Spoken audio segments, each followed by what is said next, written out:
तो फाइनली वो समय आ गया है जहाँ पर हम बहुत सारे एमसीक्यूज प्रैक्टिस कर रहे हैं, बहुत सारी चीज़ें जो है रिवीजन कर रहे हैं, प्रैक्टिस कर रहे हैं, बट हम शायद अच्छा स्कोर नहीं कर पा रहे हैं। अगर आप अच्छा स्कोर नहीं कर पा रहे हैं, अगर आप उनमें से हैं जो बहुत सारे एमसीक्यूज प्रैक्टिस कर रहे हो, बहुत सारी पढ़ाई भी कर रहे हो, रिवीजन भी कर रहे हो, सब कुछ कर रहे हो, बट आप स्कोर अच्छे से नहीं कर पा रहे हो, तो ये वीडियो आपके लिए है। आज की वीडियो शुरू करूँ उससे पहले एक बारी जल्दी से आप अड्डा 24/7 का ऐप डाउनलोड कर लीजिए, क्योंकि ऐप का सबसे बड़ा फायदा जो अभी इस टाइम आपको होने वाला है वो है डेली क्विजेस। यहाँ पर डेली क्विजेस, चाहे स्कीम हो, चाहे नॉर्मल करंट अफेयर्स हो, या फिर कोई अलग बहुत सारे सब्जेक्ट्स हो, हर एक सब्जेक्ट के डेली क्विजेस यहाँ पर आपको फ्री में अवेलेबल है। उसके साथ साथ आपको डेली करंट अफेयर्स मैगजीन्स वगैरह भी यहाँ पर है, और अगर आपको किसी कोर्स में भी एनरोल करना है तो 1% एक्स्ट्रा यहाँ से डिस्काउंट भी मिलता है। तो बहुत सारे फायदे हैं, जल्दी से इसको डाउनलोड कर लीजिए और चैनल को भी सब्सक्राइब कर दीजिएगा। शुरू करते हैं बिना किसी देरी के। इस टाइम पे सबसे ज़्यादा जो आपको चाहिए वो ये है कि आप कैसे जो है 20 से 25 या फिर 20 से 30 भी मैं बोल सकती हूँ मार्क्स आप लेकर आ सकते हो। देखिए 100% पेपर किसी को नहीं आता है, ठीक है। हमें इस टाइम पर ये टारगेट करना चाहिए कि जितना हमें पेपर आता है ठीक है, बाकी कुछ क्वेश्चंस हम कुछ टेक्निक्स इस्तेमाल करके अगर हम अटेम्प्ट कर सकते हैं, सही आंसर अटेम्प्ट कर सकते हैं और दूसरों से एक एज ला सकते हैं और कट ऑफ क्वालिफाई कर सकते हैं। सबसे पहला जो रूल है वो ये है कि आपको टाइमर जो है वो इग्नोर नहीं करना है इस टाइम पे। अगर मैं बात करूं आरबीआई ग्रेड बी में 80 मार्क्स का आपका जीए का सेक्शन आता है, 25 मिनट आपको मिलते हैं। तो यहाँ पर जो गेम है वो असली गेम है टाइमर का, असली गेम है टाइमिंग का, ठीक है। तो जब भी आप एमसीक्यू प्रैक्टिस कर रहे हो बिना टाइमिंग के किया तो सिलेक्शन बहुत मुश्किल है, ठीक है। टाइमिंग के साथ करो, क्वेश्चन कोई भी सॉल्व कर लेगा, पर 19-20 सेकंड में सॉल्व कर पाते हो या नहीं, ये असली चैलेंज होगा। चलिए, तो इस चक्कर में क्या होता है, बहुत सारे बच्चों के तो क्वेश्चन ही छूट जाते हैं, टाइमिंग का ध्यान नहीं देते और क्वेश्चन छूट जाते हैं। This is technique number 1। दूसरी चीज पर चलते हैं। दूसरा जो है एक सबसे बड़ा rule, that is elimination rule. Very very important. आपको अगर कोई सवाल नहीं आता है, आपको एग्जैक्ट आंसर का नहीं पता है, ठीक है, सो आपको क्या करना है, और माइंड यू ये सारी जो टेक्निक्स है आप उन क्वेश्चंस पर लगाइएगा जिन क्वेश्चंस को आप नहीं सही सवाल पर पहुंच पा रहे हो। पहले वो वाले क्वेश्चन करने हैं जो आपको एक बारी में आते हैं, तो उनको सॉल्व कर लोगे। फिर बचेंगे ये कुछ क्वेश्चंस जो आप या तो दो ऑप्शंस के बीच में फंस जाते हो, या वो वाले क्वेश्चंस जो है आपके बच जाते हैं, तो वहां पर आप लगाएंगे एलिमिनेशन रूल, ठीक है। एलिमिनेशन रूल यानी सही सवाल को ढूंढने की कोशिश मत करिए, बल्कि गलत जवाब को जो है, गलत ऑप्शन को एलिमिनेट करने की कोशिश करिए। एग्जाम्पल के तौर पर देखते हैं, यहां पर क्वेश्चन में पूछ रहा है कि जी अकॉर्डिंग टू यूनियन बजट के हिसाब से यहां पर हम 5000 जो है एस्पिरेशनल ब्लॉक्स बनाने का सोच रहे हैं। आप खुद सोचो, खुद कॉमन सेंस लगाओ और खुद सोचो 5000 ब्लॉक्स, क्या ये बहुत ज्यादा नंबर नहीं है, बहुत बड़ा नंबर नहीं है? तो अगर थोड़ी सी भी कॉमन सेंस आपने लगाई होगी तो आपको पता चल जाएगा कि नहीं, 5000 तो बहुत ज्यादा हो गया, और आप इस ऑप्शन को कर दोगे एलिमिनेट, ठीक है। आपने ये ऑप्शन एलिमिनेट कर लिया, यानी नंबर 1 हो गया जी आपका गलत, बोथ 1 एंड 2 भी आप कर दोगे गलत, ठीक है। ऑप्शन 2, इट इंक्लूड्स, यहाँ पर जो है ब्लॉक एस्पिरेशन ब्लॉक प्रोग्राम की बात हो रही है, तो it includes health, nutrition, education, agriculture. तो अक्सर जो होते हैं ये पॉजिटिव लाइन जो होती है वो सही होती है, ठीक है। तो डेफिनेटली एस्पिरेशनल डिस्ट्रिक्ट प्रोग्राम के बारे में अगर हमने थोड़ा सा भी पढ़ा होगा तो हमें पता है कि जो पिछड़े हुए इलाके होते हैं उनको हम डेवलप करने की कोशिश करते हैं, जहाँ पर चाहे एजुकेशन की फैसिलिटी ना हो, उसको हम करने की कोशिश करते हैं। वाटर रिसोर्सेज या फिर फाइनेंशियल इंक्लूजन यानी बैंकिंग की सुविधाएं जो है सब तक पहुंचानी है, ये सारी चीजें हम लाने की कोशिश करते हैं, ये हमें पता है। तो यहाँ पर आंसर आपका हो जाएगा सेकेंड, ठीक है। आपको नहीं आता था बट फिर भी जो है आपने सिर्फ वो नंबर पर थोड़ा सा फोकस किया और ये सोचा नहीं 5000 तो बहुत ज्यादा है, इसको हटा दिया। यहां से जो है फिर अकॉर्डिंगली आप हटा लेंगे और सही आंसर पर पहुंच जाएंगे। क्लियर हुआ? चलिए दूसरा रूल बताती हूं। दूसरा रूल है जी कॉमन सेंस। कॉमन सेंस जो कि इतनी कॉमन नहीं है, और ये एकदम सही जो है बात है, कॉमन सेंस इतनी कॉमन नहीं होती है। कुछ क्वेश्चंस ऐसे होंगे जहां पर आपको आंसर पता करने की या फिर पढ़ने की जरूरत भी नहीं है। अगर आपने वो कभी भी नहीं पढ़े होंगे फिर भी आप अपनी सिर्फ कॉमन सेंस यूज कर उस क्वेश्चन का सही जवाब दे सकते हैं। जैसे फॉर एग्जाम्पल यहाँ पर एनपीएस स्कीम के बारे में पूछा गया है, एनपीएस या फिर नेशनल पेंशन सिस्टम के बारे में पूछा गया है, तो कौन मैनेज करता है? जब पेंशन की बात हो रही है, हमें पता है पेंशन है, तो पेंशन को एग्जिम बैंक तो करता नहीं नहीं होगा, पेंशन का एक्सपोर्ट इंपोर्ट से क्या लेना देना, कर दिया एलिमिनेट। नाबार्ड भी नहीं करता होगा जी, ये तो रूरल बैंकिंग के लिए है, ठीक है। फिर सेबी जो है सेकेंडरी मार्केट के लिए है, ये भी नहीं करता होगा। आरबीआई हम थोड़ा सा सोच सकते हैं क्योंकि आरबीआई का एरिया बहुत बड़ा है, बट अगर फिर भी कॉमन सेंस लगाओ, एकदम स्पेसिफिक जो बॉडी है जो पेंशन के लिए ही हमने बनाई हुई है वो है जी हमारी pension fund regulatory and development authority, right. Common sense लगाया और हम आंसर पर पहुंच गए। हमें ये सारे पढ़ने की जरूरत ही नहीं है कि कौन, ऐसे ना बहुत सारी रिपोर्ट्स एंड इंडाइसेस के साथ भी आप कॉमन सेंस लगा सकते हो। कुछ रिपोर्ट्स का नाम ऐसा होता है जो आप ऑर्गेनाइजेशन के नाम के साथ लिंक कर सकते हो। अगर ये है कि जी बताइए इस रिपोर्ट को कौन निकालता है, तो आप थोड़ा सा वहां पर कॉमन सेंस लगा के सही आंसर पर पहुंच सकते हैं, ठीक है। सो कॉमन सेंस लगाइएगा। Next, detect the language. आपको पता है हर एक स्टेट की हर एक अलग अलग लैंग्वेजेस होती है, ऑफ कोर्स। स्पेशली अगर मैं बात करूं तो हमारे कुछ सदर्न स्टेट्स हैं और हमारे कुछ नॉर्थ ईस्ट के जो स्टेट्स हैं, ठीक है, इनकी लैंग्वेज पूरे जो है मिडिल वाले पार्ट से स्पेसिफिकली बहुत अलग होती है, ठीक है।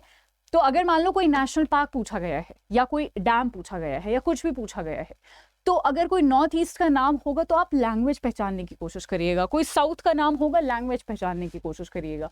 अगर एग्जामिनर ऐसा करता है कि सारे ही साउथ के नाम दे दिए तो उसमें थोड़ी डिफिकल्टी हो जाएगी, बट अगर उसमें एक या दो भी मिडिल जो है इंडिया का नाम है तो आप एटलीस्ट एलिमिनेट कर पाओगे। लैंग्वेज हमेशा हेल्प करती है, लैंग्वेज से आपका एक आध सवाल जरूर बनता है, जरूर फंसेगा आपका एक आध सवाल। तो लैंग्वेज को डिटेक्ट करने की कोशिश करा करो, वर्ड्स को पहचानने की कोशिश करा करो। अच्छा ये तो साउथ का नाम लग रहा है तो साउथ का ही कोई स्टेट होगा, ऐसे करके लैंग्वेज डिटेक्ट किया करो, ठीक है। चलिए आगे देखते हैं। Don't waste time on factual questions. Factual questions, देखो फैक्चुअल क्वेश्चंस की ये खूबसूरती होती है कि अगर आपको वो आते हैं तो वो आते हैं, यानी आपको जो ये 20 सेकंड मिलता है ना, इसमें से 5 सेकंड में ही इन पे जो है 5 सेकंड में इनको सॉल्व करने की कोशिश किया करो। जैसे एक्सपोर्ट 2023 में जी बताइए कितने जो है यहाँ पर एक्सपोर्ट टू ग्रो कितने जो है ग्रो होने वाले हैं। तो अगर ये नंबर आपको पता है तो पता है, इसमें ना तो कोई आप गेस लगा सकते हो, ना आप कोई एलिमिनेशन टेक्निक कर सकते हो, कुछ भी नहीं कर सकते। पता है तो पता है, नहीं पता तो ऐसे क्वेश्चन को स्किप करो और आगे बढ़ो। नेगेटिव मार्किंग ऐसे क्वेश्चन में सबसे ज्यादा होती है। इट्स बेटर कि आप नेगेटिव मार्किंग अवॉइड करो, ऐसे क्वेश्चंस को स्किप करो। अगर आता है तो यहां पर सिर्फ इसको 5 सेकंड में अटेम्प्ट करके इसको यहां से टाइम सेव करो और यहां पर जो आपने 15 सेकंड बचाए हैं वो आप अपने स्टेटमेंट बेस्ड क्वेश्चंस पे लगाना शुरू कर दीजिए, ठीक है। सो यहां से हमारी ये लर्निंग है। नेक्स्ट है हमारा एजुकेशनल गेस। अब देखो तुक्काबाजी तो आप सभी को पता है, आप करते हो 1 2 3 4 जो भी आप अपना कुछ तुक्काबाजी करते हो। नहीं, यहां पर बात हो रही है एजुकेशनल गेस की। गेस वर्क करना है बट उसके पीछे कोई लॉजिक होना चाहिए, इसको हम लॉजिकल गेस वर्क भी कहते हैं। जैसे for example PM cares fund जो है वो कब इस्टेब्लिश हुआ था, ठीक है। अब देखो 2022 में तो हुआ नहीं होगा, हमें इतना पता है, थोड़ा सा पता है कि कोविड के टाइम पे ना पीएम केयर्स फंड बड़ा कंट्रोवर्सी में रहा था। बहुत सारे लोग ऐसे बोल रहे थे कि इसमें कहां से पैसा आ रहा है, कौन पैसा दे रहा है। बहुत सारे लोगों ने आरटीआई भी फाइल करी थी कि बताओ इसमें कितना पैसा है, कहां से पैसा आ रहा है वगैरह वगैरह, और सरकार ने वो डेटा नहीं दिया था, तो बहुत ज्यादा कॉन्ट्रोवर्सी में रहा था। इतना हमें थोड़ा सा आइडिया कि हाँ कोविड के टाइम पे ना कुछ तो हमारी सरकार ने फंड बनाया था जो कि कॉन्ट्रोवर्सी में रहा था। तो कोविड कब आया था? कोविड 21 में थोड़े ना आया है, कोविड 17 में भी नहीं आया, कोविड 18 में भी नहीं आया, कोविड 19 और 20 के आसपास चला है, 19-20 में चला है कोविड। तो अगर मान लो फॉर एग्जाम्पल 19 में आया कोविड-19, इसलिए हम बोलते हैं ना उसको कोविड-19 क्योंकि 2019 में आया था। अब आते ही तो हमें पता नहीं था ना कि वो कितना बड़ा होने वाला है, कितना भयंकर होने वाला है। तो थोड़ा सा कॉमन सेंस यहाँ पर भी लगेगा। और आते ही तो हमें पता नहीं था कि हम आता कोविड आया और हमने फंड बना दिया, नहीं, थोड़ा टाइम लगेगा ना हमें, तो हमने 20 में ये होपफुली जो है बनाया होगा, ठीक है। सो हम थोड़ा सा यहाँ पर गेस कर सकते हैं, बट ये एजुकेशनल गेस होगा, नॉर्मल गेस नहीं है, ये होगा आपका जी एजुकेशनल गेस वर्क। समझ आया? तो आई होप इस तरीके से ये कुछ ऐसे पॉइंट्स हैं जो मैं अक्सर अपने स्टूडेंट्स को, स्पेशली जो पेड ग्रुप में मेरे स्टूडेंट्स हैं, अगर आप यहाँ पर हैं तो मुझे एक बारी हाई बोल दीजिए। अगर आप मेरे पेड ग्रुप के स्टूडेंट्स हैं तो जब मैं उनको टेस्ट प्रैक्टिस करवाती हूँ तो मैं उनको जो है ये सारे ट्रिक्स और ये सारे टेक्निक्स बताती हूँ। इसी से हम क्वेश्चंस प्रैक्टिस करते हैं, क्योंकि देखो जी, आप कितना भी पढ़ लो, कितने ही MCQ प्रैक्टिस कर लो, आपको 100% पेपर कभी नहीं आने वाला।